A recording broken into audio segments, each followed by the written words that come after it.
Hey guys, Tony Maritato here, licensed physical therapist. So I've shared these examples before, but I want to review some easy ways to work on terminal knee extension. And by knee extension, I mean getting the knee to zero or as straight as possible. One of the things that I always recommend is it's important to know what your knee extension was prior to surgery. So if you can ask your surgeon, or if you did physical therapy before, get a knee extension, knee flexion measurement so you know what you had before surgery, and it gives you some reasonable expectation on what's going to happen after surgery.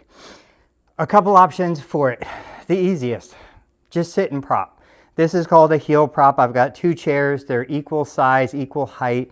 I like to do a heel prop where I can rest the outside of my leg who's stretching on the armrest, because we all have a tendency to have tight hips, especially if you have any hip osteoarthritis or spinal stenosis. And a lot of times when you put the leg out there, it just wants to flop out to the side, which is going to create a lot of stretch on the lateral component and compression on the medial component. So if you can come up here, if you have a seat with an armrest, you can just rest the leg on the inside of that armrest. It pretty much keeps you dead straight. That's option number one, the easiest. We do this 3 to 5 minutes, up to 10 minutes. You don't really get much additional benefit going beyond 10 minutes. Option number two, this is called a pure band. These are available on Amazon. What we would do with this is we would wrap it over the knee. Now you could go just below the knee. You could go just above the knee.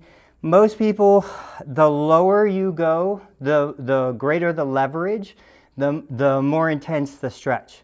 I'm going to say just go just a little below the knee, prop the leg just like you did in the last example, but then what you're going to do is you're going to put your other foot inside so that the weight of my other leg is creating this little bit of downward pressure.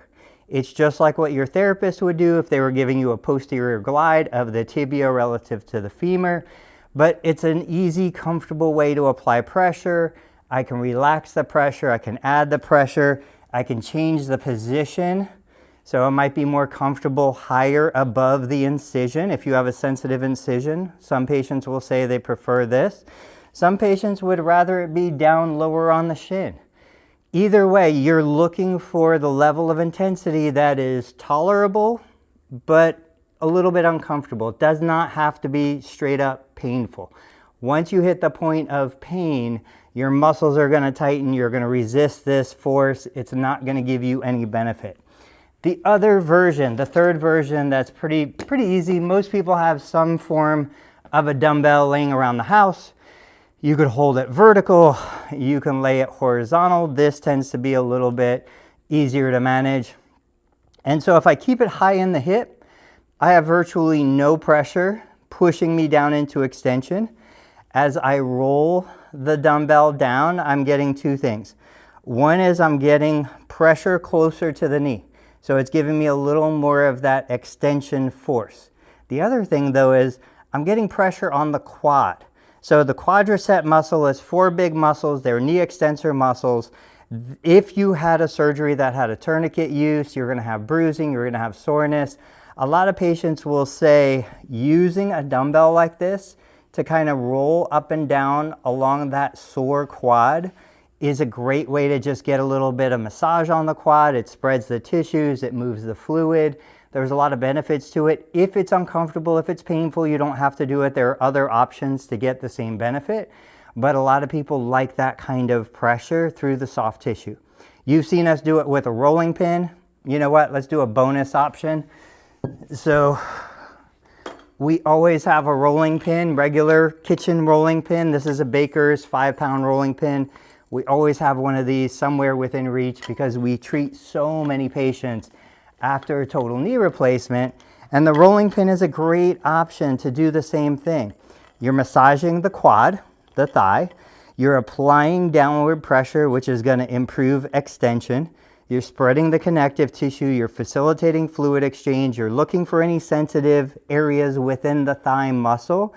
But what you're also doing is you're giving your brain something else to think about. You're thinking about the massage element, which tends to distract you, subconsciously at least, from the extension.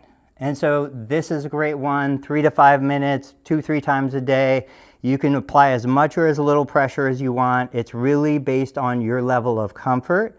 But all of these are just other ways to get the knee into extension, gravity assisted, for a prolonged period of time, because that's what we need to eventually stretch that connective tissue out.